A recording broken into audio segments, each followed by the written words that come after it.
नमस्कार मित्रांनो, सावलीची जणू सावली या मालिकेत आज आपण पाहत आहोत. राजकुमार घरामध्ये आलेला असतो आणि तो त्याच्या बिलाचे पैसे मागत असतो. तो बोलतो, ऐश्वर्या मॅडम, तुमचं काम झालं आहे, हे 1,500 रुपये द्या आणि तुमची चावी घ्या, असे तो बोलत असतो. तर ऐश्वर्या बोलते, 1,500 रुपये ना, हो देते ना, मग हे तुम्ही आतमध्ये येऊन घेताय का तुम्हाला बाहेरच द्यायचे? तर तो बोलतो, हे माझे कष्टाचे पैसे आहेत, हे काय मी लुबाडी केलेली नाही आहे आणि हे माझ्या मेहनतीचे पैसे मला तुम्ही द्या, बाहेरून येऊन दिलं तर बरं होईल, असं तो पाया पडून तिला म्हणत असतो. आणि तेवढ्यातच आपण पाहतो की त्याची बायको त्याला बघते आणि तिला ना तो आलेला दिसतो. नंतर तो बोलत असतो, हे बघा माझे पैसे आहेत ना, हे तुम्ही नाही दिले तर चालतील हं, असे ना मी खूप जणांच्या गाड्यांना फ्रीमध्ये ना रिपेअर केले आहेत. मी असं समजून जाईल त्यातच अजून एक गाडी वाढली, असा तो हसत हसत बोलतो. इकडे त्याची आई बोलते, जा ऐश्वर्या, दे त्याला पैसे. तर तिचे बाबा बोलतात, ऐश्वर्या, त्याने खरंच तुझी गाडी रिपेअर केली आहे ना, ठीक आहे, मग त्याचे पैसे देऊन टाक तू. कमाईच्या पैशाची गोडी काय असते तेही त्याला समजून दे, असं तो बोलतो. त्यानंतर बबलूला ऐश्वर्या खुणवते पैसे देऊन टाक म्हणून. बबलू पैसे घेतो आणि त्याला देतो. तेव्हा तो ना पाणी पित असतो आणि पाणी पिता पिता त्याचं लक्ष अमृताकडे जातं आणि त्याचे हात असे कापू लागतात. तो असा भिलेला दाखवला आहे.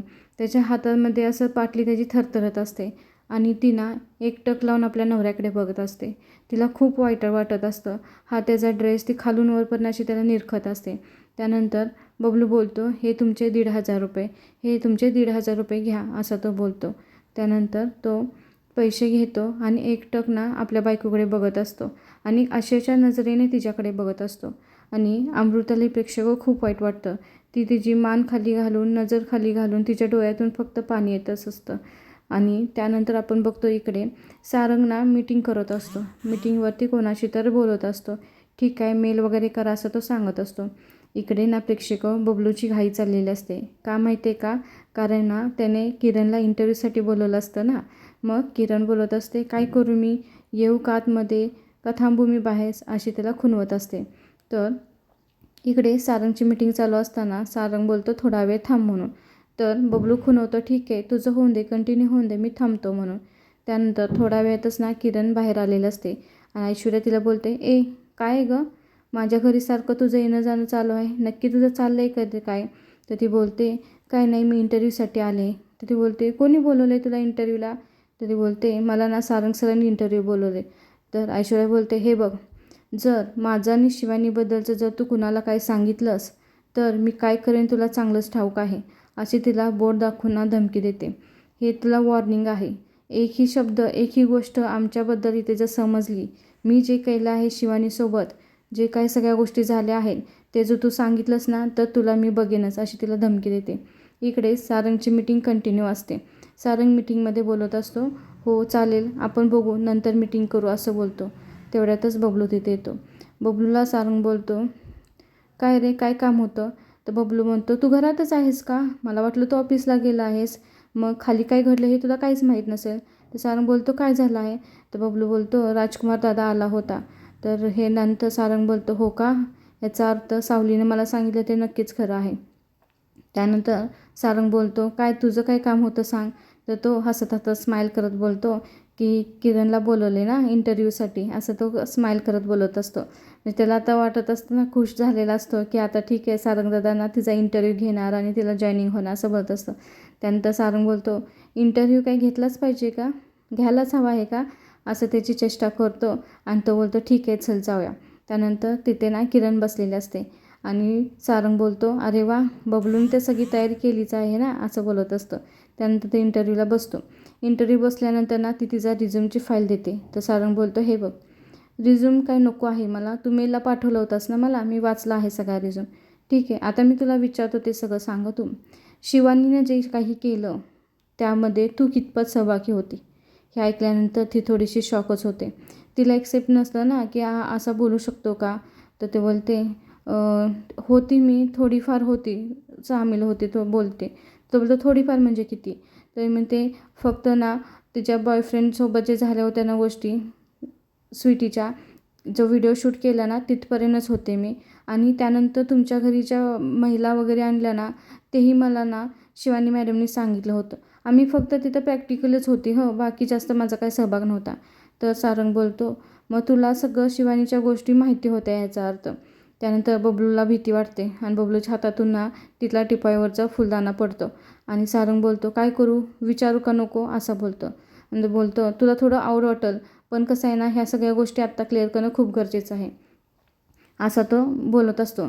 तर बबलू म्हणतो ठीक आहे तू कंटिन्यू कर, तू विचार काय तुला विचारायचं असेल ते, हे सगळं आत्ताच क्लिअर होऊन दे असं बबलू बोलत असतो.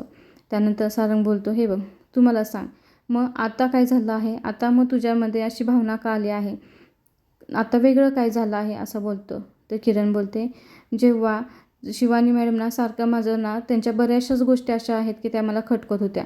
पण काय झालं होतं मी माझ्या बाबांच्या भीतीपोटी हे सगळं करत होते.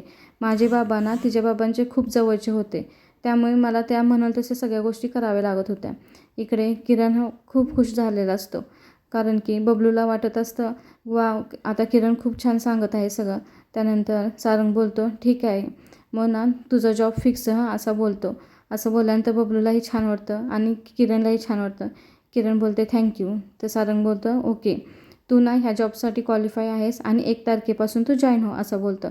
त्यानंतर बबलू बोलतो मी तिला ना सोडून येतो. तर सारंग चेष्टा करतो काय करू, गाडी वगैरे पाठवून देऊ काय असं बोलतं. त्यानंतर इकडे रूममध्ये तिलोत्तमा म्हणत असते या ऐश्वर्याला काही कळतच नाही का, कशासाठी अशी वागते ते, काय कारण होतं ना तिनं राजकुमारला इथे बोलवायचं आणि त्याच्याकडून गाडी दुरुस्त करून घ्यायचं काय गरज होती, अशी का ती मूर्खासारखी वाटते अशी ते बोलत असते. आणि तो इतका माणूस नालायक आहे त्याच्याशी मला काही घेणं देणं नाही, कशासाठी तो आला होता घरात. आणि तो जी नाटकं करतोय ना ती जी नाटकं आहेत ना मला सगळी खोटं वाटते तर. आणि ते अशी बोलत असते बोट दाखवून त्याला काही जरी केलं तर मी घरात घेणार नाही, मी त्याला माफ करणार नाही अशी बोलत असते. तर इकडे तिचा नवरा म्हणतो अगं हे बघ आपला मुलगा जर सुधारत असेल तर त्याला आपण चान्स दिला पाहिजे ना असं बोलतो. तर तिलोत्तम बोलते हे बघा तुम्ही असं बोलू शकता ठीक आहे तुमचं एक बापाचं मन आहे, तुम्हाला वाटत असेल की तुमचा मुलगा सुधारावा घरी यावा, पण मी त्याला माफ करणार नाही. त्यानं ज्या चुका केल्या आहेत ना त्या माफी करण्यासारख्या नाहीत. तर इकडे ते बोलतात हे बघ त्यांनी ज्या काही चुका केल्या आहेत पण तो आता सुधारतोय ना, तो कष्टाचं काम करतोय, त्याला आपण सेकंड चान्स द्यायलाच हवा आहे.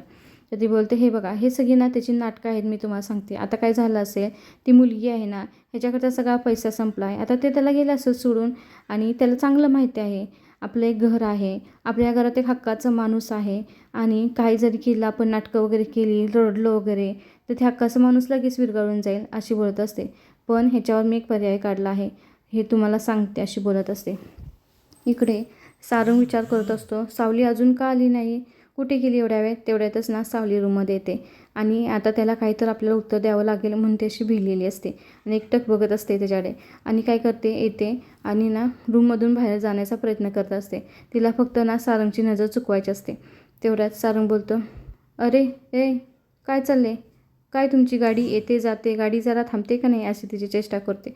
तर ती बोलते कुठे काय झालं आहे, असं का बोलताय तुम्ही, नाही काय झालेलं, मी तेच आहे अशी बोलते. मला ना तुम्हाला डिस्टर्ब करायचं नव्हतं कामामध्ये म्हणून मी असं केलं होतं अशी ती बोलत असते. तेवढ्यात सारंग बोलतो हे काय आलीस तू, पर्स ठेवलीस, गुपचूप निघालीस काही न बोलता, मी बघितलं ना तुला, माझी नजर होती तुझ्यावरती की तुझी गाडी चालली आहे ना आत बाहेर ते जर मला समजलं पाहिजे ना असं बोलत असतो. तर सावली बोलते अहो काही काय बोलताय तुम्ही, असं काय नाही हो, मी कुठे काय लपते चपते, मला वाटलं तुमचं काम चाललं आहे म्हणून मी शांतपणे निघाले होते.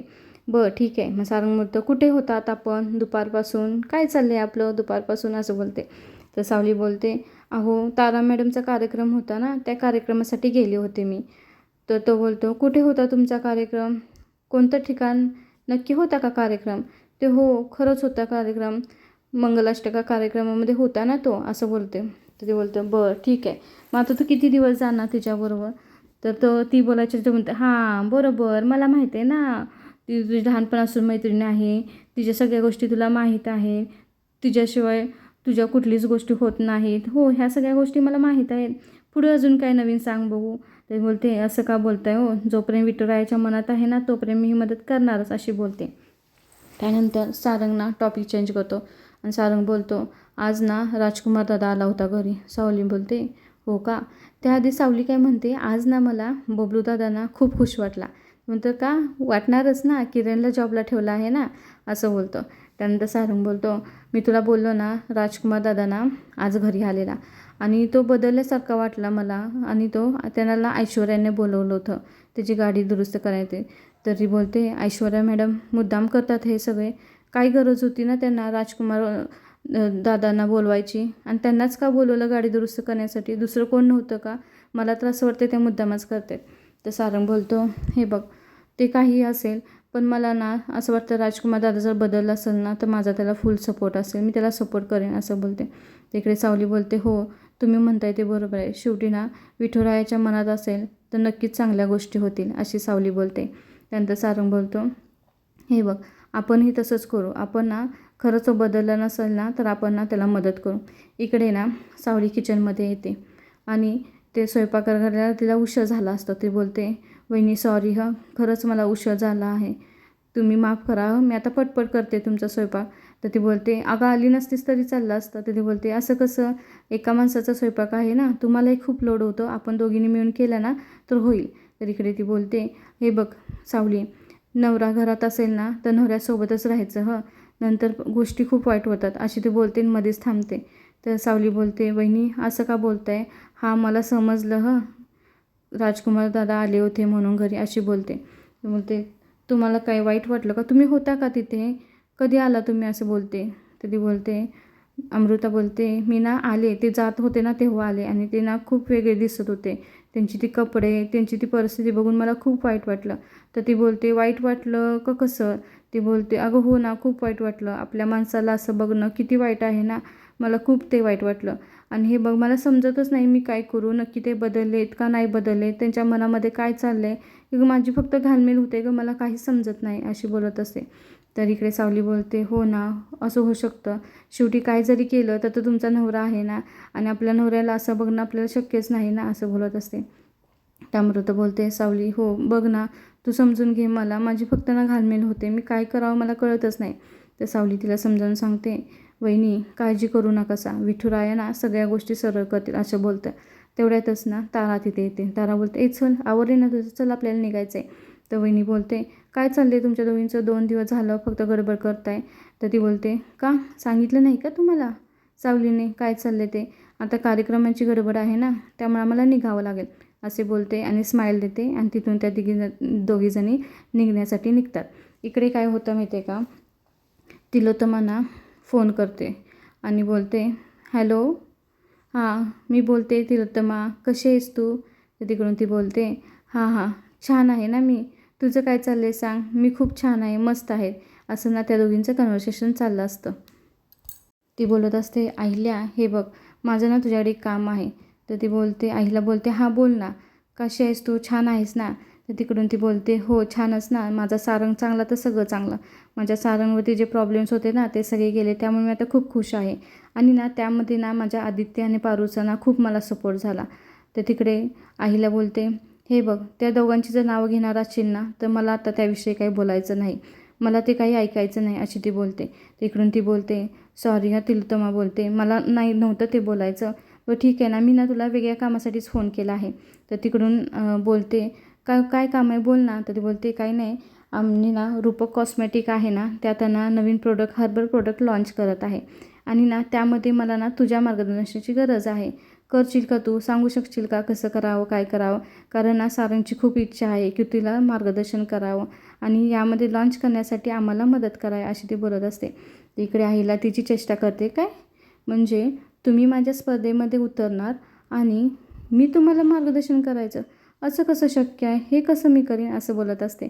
तर तिकडून ती बोलते, ओ हो सॉरी बरं का, म्हणजे तुला जमणार नसेल ना तर चालेल, मी काही तुला फोर्स करत नाही आहे अशी तिला बोलत असते. म्हणजे माझं लक्षातच आलं नाही गं हे स्पर्धेचं वगैरे अशी ती बोलत असते. तर आईला बोलते, अगं वेडी आहेस का तू, मी चेष्टा केली गं तुझी, तसं नाही गं काही, बोल ना. आणि हे बघ माझा मुलगा मोठा हवा, त्याने सगळं करावं हे मला आवडेनाच ना आणि मी नक्कीच त्याला मार्गदर्शन करेन, तू काही काळजी करू नको, त्याला छान सपोर्ट करेन मी अशी बोलून ना त्या दोघींचा फोन तिथेच संपतो. इकडे ना तारा गेलेली असते ना आईकडे आणि तिचा सूर कसलाच लागत नसतो. तर तिची आई बोलते, भैरवी बोलते, काय गं तारा, काय चाललं आहे तुझं? ते गाणं गायन तर तू करू शकत नाहीस, आवाज तर तुझा नाही आहे, निदान ना तोंडाची ओठांची हालचाल तर त्या गाण्याबरोबर सरळ कर ना, अशी तिला रागवत असते. तुझं लक्ष तर ठेव ना जरा असं करायला, हे काय चाललं आहे तुझं? मी सांगते तसं जरासं तुझ्या तोंडाची हालचाल व्यवस्थित कर जा ना तू. आणि तुला लक्ष द्यायचंच नाही का कुठल्या गोष्टीचं, असं बोलत असते आणि तिला रागवत असते. तर तारा बोलते, ए आई, काय गं, मला तिकडे बोर होतं आहे ना गं, म्हणून तर मी इकडे आले. आणि तुझा मला फोर्स का आहे? नाही येत मला गाता, नाही मला त्यामध्ये इंटरेस्ट, तू का मला त्यामध्ये ओढून घेतेस? आणि तुझे हट्टापायी किती जणांचे तू जीव टांगणीला लावला आहेस, अशी बोलत असते. हे बघ, तुला असं वाटतं आपल्या घराण्याची परंपरा चालत राहावी, पण नाही गाऊ शकत मी गाणं, अशी बोलते. तर ना भैरवी वजेला खूप राग येतो आणि ती बोट दाखवून बघते, ए, असल्या भाषेत माझ्याशी बोलायचं नाही हं तू. तर तारा ना खूप शांत होते, बोलते, का गं तू अशी आहेस? तू आई म्हणून अशी का नाहीच वागत आहे तू? आणि तुझा हा हट्ट किती बेकार आहे सांगू, त्याच्यामुळे कसं मी करू? मला जे करायचं आहे, मला ज्यात इंटरेस्ट आहे ते तर तू मला करूच देत नाहीस ना, ते करण्यासाठी मला होकार दे ना, अशी बोलत असते. तर तिला ओरडते, हे बघ, बाकी मला तू काय सांगू नकोस, मी सांगेल ना तसंच करायचं, ह्या तुझ्या हट्टी गोष्टी मला चालणार नाहीत, असे बोलत असते आणि तिला ना असे जोरात ओरडत असते. तर तारा बोलत असते, खरंच आहे, मला यामध्ये खरंच इंटरेस्ट नाही. तर त्यानंतर ह्या दोघींना शांत करण्यासाठी सावली बोलते, तारा मॅडम जाऊन दे ना, आपण चालू करू, नका ना लक्ष देऊ, नका ना वाद घालू, इथेच आपण थांबू, अशी बोलत असते. त्यानंतर इकडे तिलोत्तमा ना जाते हिच्याकडे आणि बोलते, ती बोलते, का हो आई, का तुम्ही का आला? मला बोलवलं असतं ते मी आले असते ना. ते बोलते, तिलोत्तमा बोलते, तसं नाही गं, असं काही प्रॉब्लेम नाही ना, मी आले, मलाही छान वाटतं ना तुझ्याकडे यायला. ते तू कशी आहे सांग, मी तुला एक गोष्ट सांगितली होती त्याबद्दल तू मला काहीच बोलली नाहीस, काहीच तुझ्या मनातलं सांगितलं नाहीस, अशी बोलत असते. त्या अमृता बोलते, आई, तुम्ही जे म्हणला ते ठीक आहे, पण मला काय बोलावं, काय सांगावं तेच कळत नाही आहे. माझ्या भविष्यात काय होणार आहे मला माहीत नाही आणि आत्ताचं जे चाललं आहे ते मला भविष्यामध्ये काही करून देतच नाही आहे.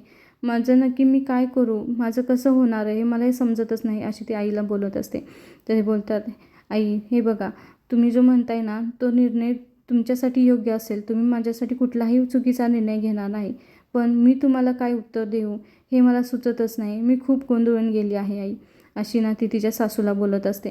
तर तिची सासू बोलते, हे बघ, तुला माझ्यावरती विश्वास आहे ना, मी तुझं काहीही वाईट करणार नाही, मी तुझं फक्त सुखाचा विचार करते, तू काळजी करू नको, तुझा माझ्यावरती विश्वास आहे ना, अशी बोलते.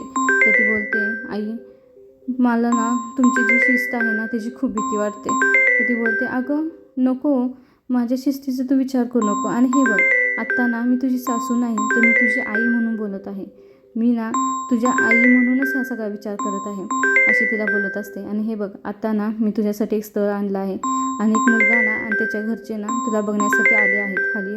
आता ना छानपैकी साडी नेस, छान तयार हो आणि तू खाली ये, बाकी काहीही तू आता विचार करू नको, अशी ना अमृताला बोलते. आणि अमृताच्या डोक्यामध्ये चाललेलं असेल, आता काय होईल माझं, नक्की मी काय करावं, कोणता निर्णय घ्यावा, असा ती विचार करत असते. आणि हा एपिसोड इथंच